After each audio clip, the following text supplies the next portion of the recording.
Hi, I'm Judy Jewett, and today's guest is Karen McCoy. Do not hang up. Do not quit watching us. Karen is not on camera. And if you're watching us on YouTube or you're watching us through Facebook Live, please stay with us. We were going to incorporate Zoom and put up Karen's picture. And sorry, it did not work through Zoom. You do have her picture in my posting. So this is the way we're going to roll today. So I would like to welcome my guest, Karen, and I'm going to tell you a little bit about her. Karen McCoy is a third-generation astrologer who has dedicated over 40 years to teaching and assisting people to integrate the emotional, physical, and spiritual aspects of themselves. Her astrological practice is international and includes several thousand clients. Ms. McCoy is a nationally recognized author and public speaker on astrology, motivational, and metaphysical subjects. She is a published author with Simon & Schuster and currently has 3 books in print. Karen has lectured nationally to diverse groups of people and organizations, from international conferences to local charity fundraisers. She has produced and hosted her own weekly radio talk show. Dr. Wayne Dwyer, Dr. Deepak Chopra, and Louise Hay are just a few who have appeared on her program. Please take time to go to judyjewett.com. I am a spiritual life coach and teacher. You can download a free report that will help you stay more balanced and centered today and always. So with that, I would like to welcome Karen McCoy. Hello, Karen. Hello, Judy. How are you today? I am fantastic, and thanks again for joining us.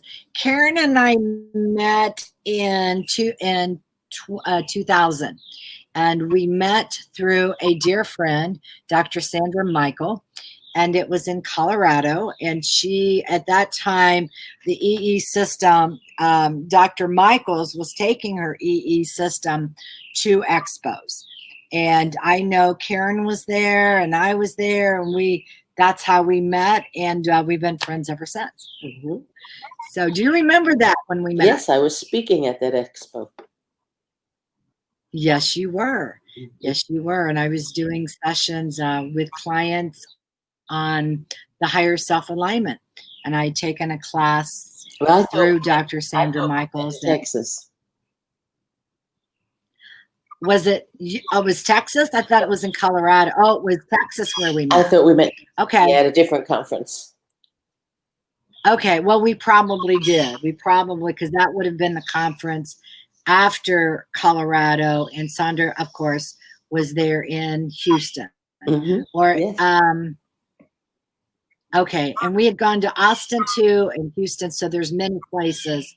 But okay, I'm glad you remember that, because I thought it was Colorado. Because I just remember at the airport and suitcases also and all that great stuff.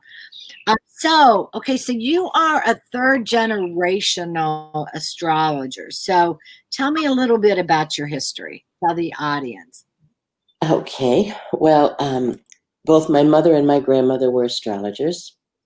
And my grandmother's mother also practiced astrology. So it's been in my family for a long time. I grew up around it, and something I've always loved. I started studying astrology at 16 and became a professional astrologer at 23. Wow.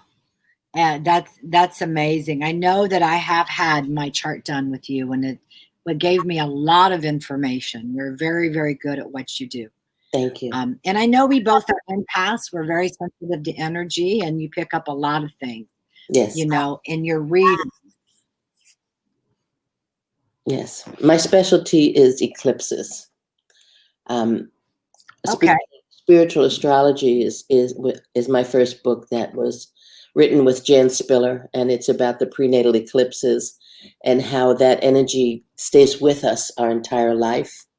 And my most recent book is Cosmic Rhythms, that talks about the different life cycles and how different parts of us are programmed at different times in our life. And it gives some really nice techniques about reprogramming the areas that we have maybe some glitches in. Yes, and it does break down the ages. I love that, from birth to toddler and from toddler to 4. And it helps parents. If you're a parent listening to this, you want to go to Amazon and look up cosmic rhythms or in both spiritual astrology and download or purchase Karen's books because she really goes into in depth about the spiritual meaning. And when you have belief systems like we all do, and a lot of people out there are healing themselves and working on themselves and things that have happened to them. And you do sometimes have to go back to pre-birth and go into the birth of when that belief took a hold of where you are today. And it does take work to unwind it, to release it, and to take on a new belief system. And as a spiritual life coach, Karen, that's exactly what I find that I have to help clients with too. The same, everything you're talking. So we are absolutely aligned, spirit, mind, and body about it. In your work as an astrologer, do you, with all these things going on with COVID, is there anything that keeps showing up in people's individual charts or I don't know if you do a cosmic chart for humanity or can you share with us how you go through that? Okay. Well, besides with people. Okay. Well, 2020 is an extremely interesting year, to say the least. So much going on astrologically, so many changes, so many different things thrown at us all at once. Like back in January, we had that major eclipse with everything being in the sign of Capricorn, Pluto and Saturn there in Capricorn. And the last time Pluto and Saturn came together in Capricorn was 500 years ago. And that was during the time of Luther stepping out and creating a new religion, stepping away from Catholicism. And so when these planets come together in a sign, like Saturn, first of all, rules structure and form and things written in concrete. And Pluto rules transformation and regeneration and the phoenix rising out of the ashes. And so when Pluto comes together with Saturn, it looks at this phenomenal structure of Saturn and says, thank you for holding the place for so long, but now it's time for change because humankind has evolved beyond what you've been holding the place for. And sometimes you have to go back to be able to move forward. And so if you look at the last time Pluto and Saturn came together, it was in the sign of Libra. And that was, about 32 years ago. And what happened is Libra rules relationships. It rules best friends, significant other, business partner, but basically relationships. And so Saturn is holding the place of what humankind established that they want in place and their structure for relationships for 500 years. Because it takes 500 years for them to come together in the same sign, again, approximately. And so during the course of the past 32 years, we have been watching relationships change dramatically on the planet. What we thought relationships should always look like altered because our consciousness had altered beyond that. And we started seeing same-sex relationships being more common. We started seeing same-sex marriages. We started seeing a tremendous amount of legal issues coming to the surface. And we started redefining how we looked at what was fair, what was balanced, what relationships should look like. All the Libra things were re-examined in the past 32 years. Well, now the Saturn and Pluto come together in the sign of Capricorn. And Capricorn rules big business. It rules big government. It rules organized religion. And so through 2020, we see all of these things being attacked, being changed. People they don't have the structure to hold on to that they've had to hold on to for the past 500 years. Now, all of a sudden, Pluto comes along and demolishes the foundation and the structure of what organized religion, big business, and government should look like. And it's difficult for people to grab onto a structure that no longer exists because we're rebuilding. These energies talk about the rebuilding. And so 2020 is the destruction. And as we go into 2021, we begin the rebuilding. But more so than that, in 2020, rather than the normal 4 eclipses, we have 6 eclipses. But we also have some wonderful things going on. We have the planets Venus and Mars, both retrograding this year. Now, Venus rules our true heart's desire. And when Venus retrogrades, we take a step back from what we think we wanted. And then when it goes direct, we start moving towards new directions, which is happening. This happened this year. But until Mars retrogrades, we don't know how to go after what we want. So people know that times are changing. They know the old structure is gone, but they don't 100% understand how to make things the way they want them to be. And so we have this situation where Mars, because Venus, as I said, is our true heart's desire, but Venus doesn't get her hands dirty. Mars is Venus's foot soldier. And so Venus tells Mars what she wants, and Mars goes after it. But when Venus sets Mars on an assignment, Mars is the warrior, and Mars moves forward and starts going after the things that Venus told it to do.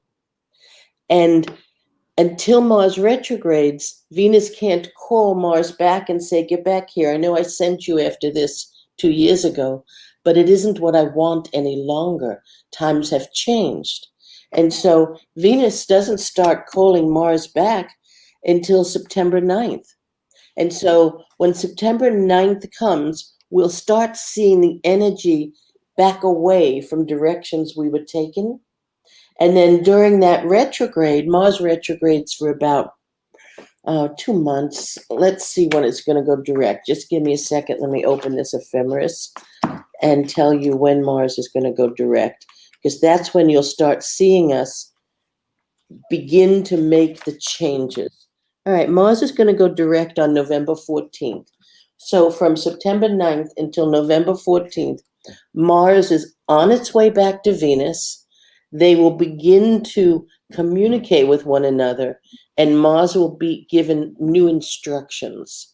And so after November 14th, when Mars goes direct, it will start moving forward and acquiring the things that Venus asked it to do. And so after November 14th, we'll really see things start moving forward in a better way for our current time. And then we end this year with a nice eclipse in December that is a spiritually based eclipse, but an eclipse that kind of unravels some things that don't work.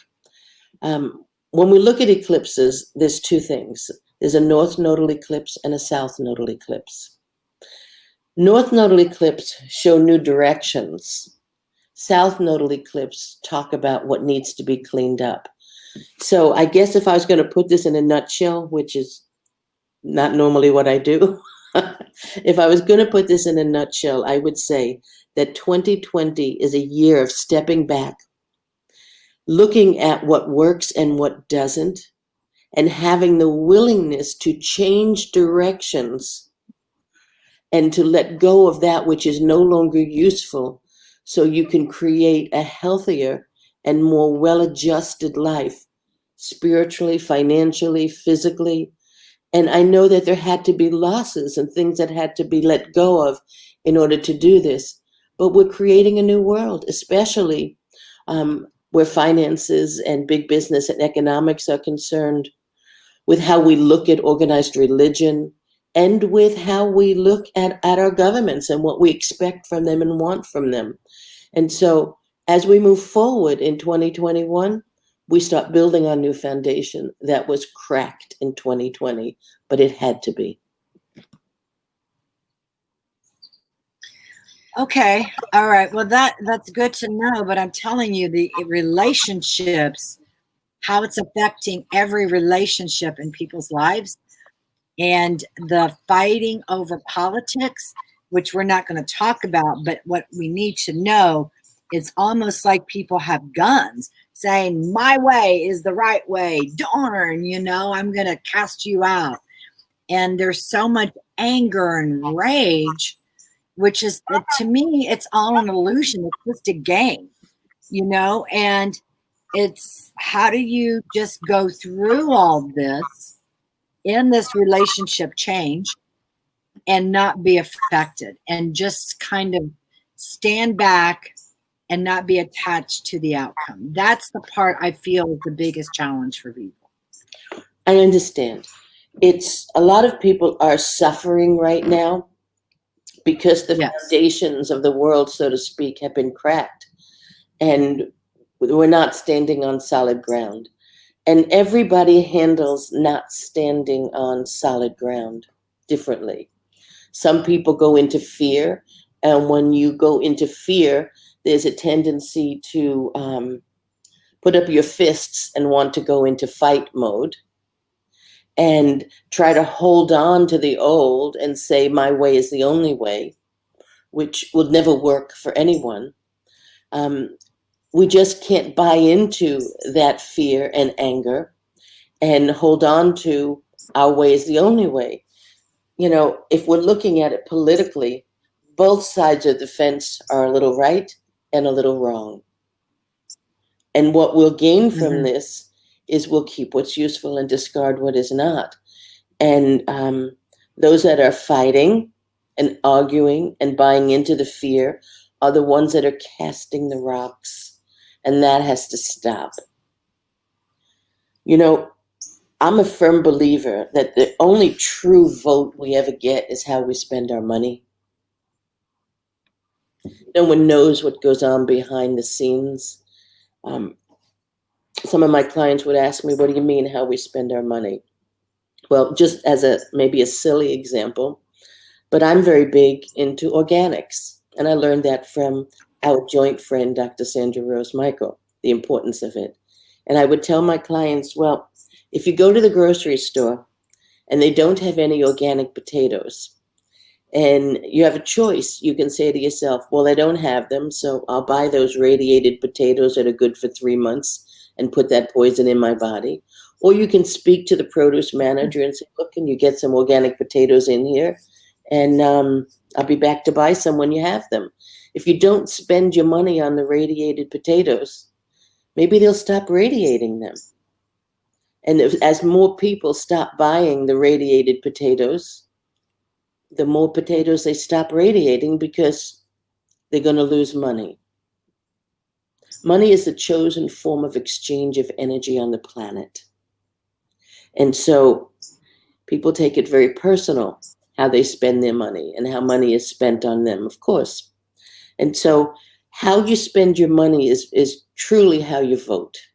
I'm not saying you shouldn't vote in the election, but I'm saying be conscious. Make decisions that are not based on fear of the way you think things should be are going to be taken away from you. Do not buy into the negative. Do not spread the negative. That is so true. And it's really having discernment. And I was getting really caught up in it. And I was getting angry. And I would post a couple of views or thoughts without a view, but just for people to think about it. And there was some really nasty comments and bullying.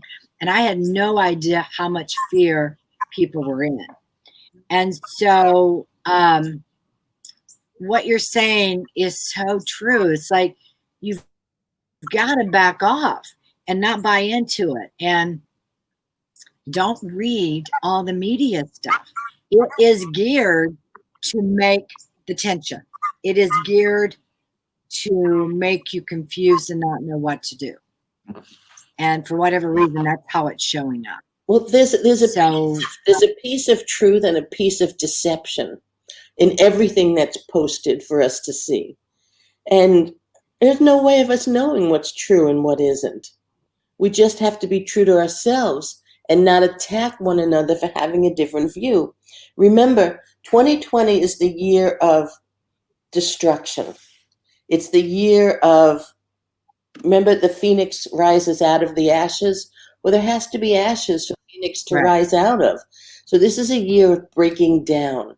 And it's real hard when the energy comes along and says, look, we're just going to break down every structure relative to government, relative to organized religion, relative to big business. We're just going to break down all these structures and leave you hanging. And so everyone's trying to grab onto their boulder, to their piece of what's crumbling, and just lashing out and yelling at anyone that doesn't see it the way they see it, because it's a fearful time. Just like 500 years ago when these planets came together and all of a sudden a new religion started to be formed because someone had the strength to stand up to what didn't work for them and said, no, I'm going to create another path. You know, we're created in love, and anything but love is destructive. And when we spill hate out at someone because they don't believe the same thing we believe, or choosing a path that's different than ours, that doesn't make us better. That makes us someone that suppresses our fellow human beings.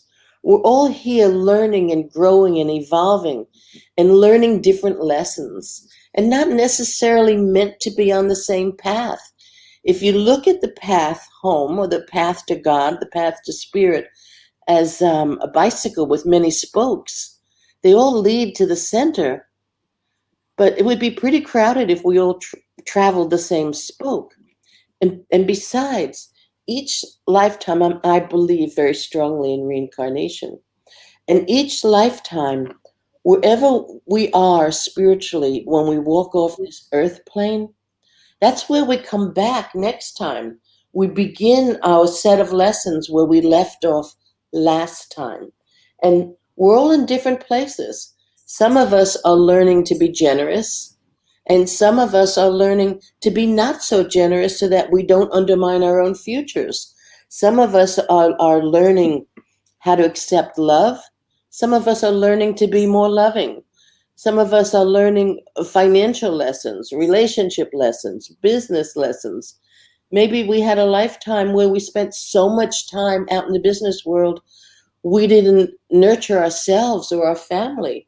So in this lifetime, the business world is withheld a little bit from us until we learn to master self-nurturing and taking care of family. You know, how can we judge another human being for not taking the same path as us, when that's not the path that they were set on for their own individual lessons? And so if we learn anything out of this, judgment holds us back. It doesn't accelerate us into better growth by judging someone else. And that just, that go ahead. That just holds us back. You know, there's such a thing as, yes, there's evolving and there's de-evolving, and judgment diminishes us. And so if you want to really get through 2020 and get the most out of it, because it's a phenomenal year. I mean, if you think about the positive, families are sitting back at the dinner table again. You know, families are coming together and helping one another. And I know many are struggling financially and many emotionally because they don't deal well with the isolation that they may have to be going through.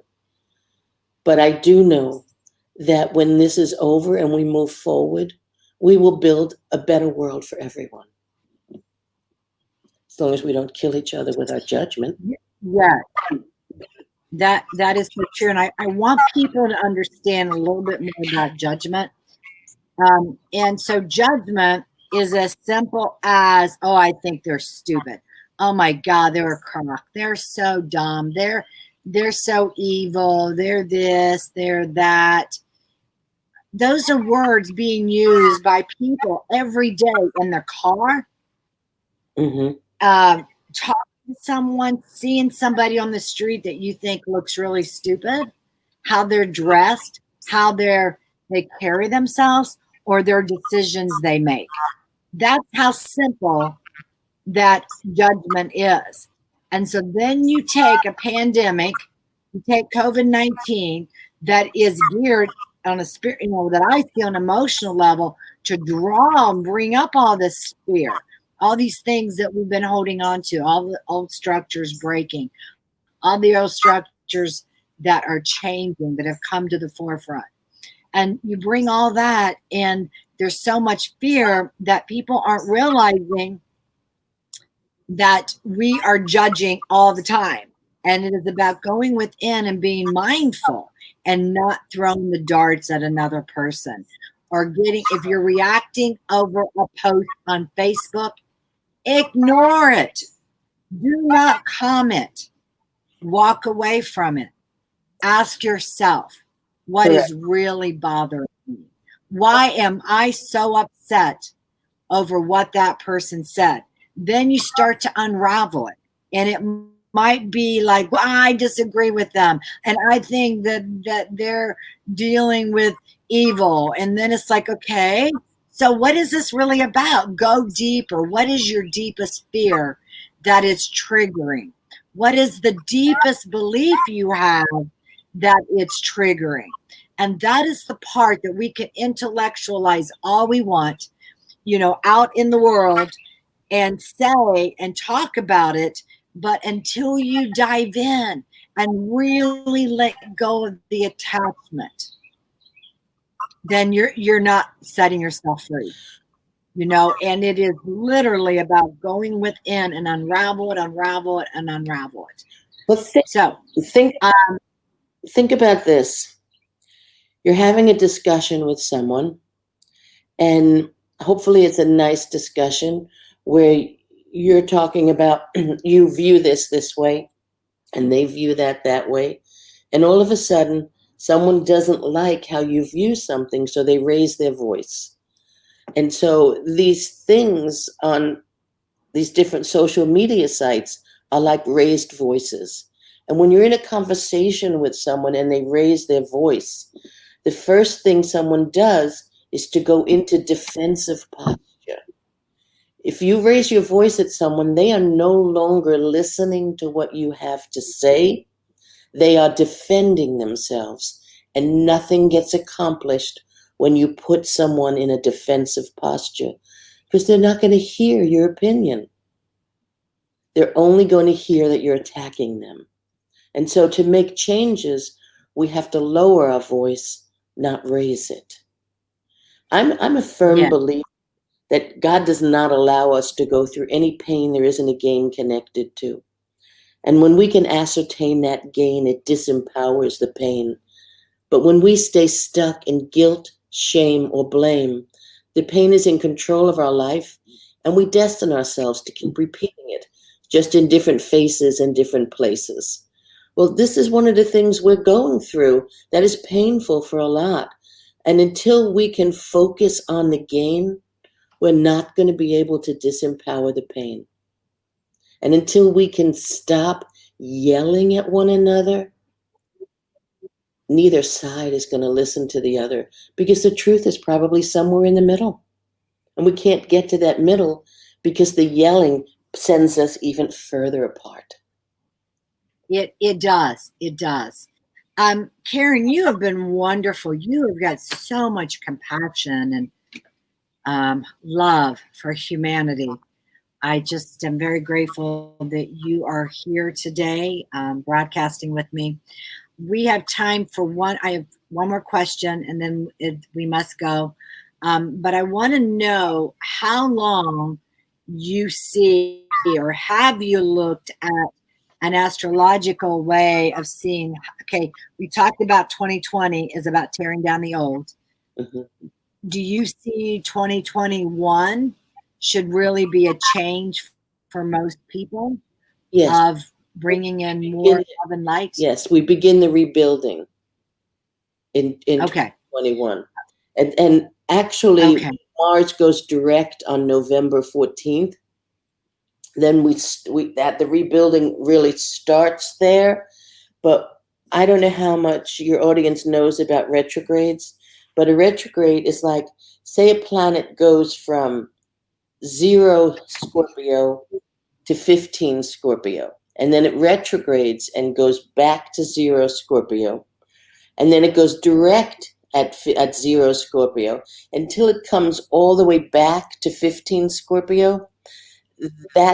We don't recognize the change. So even though Mars goes direct on November 14th, it's not until about the 3rd or 4th of January that it finishes coming back over the area it retrograded over. And so we're in pre-retrograde pretty soon, and so things are going to start coming to the surface more. And then we have the retrograde where it starts going back and trying to fix things.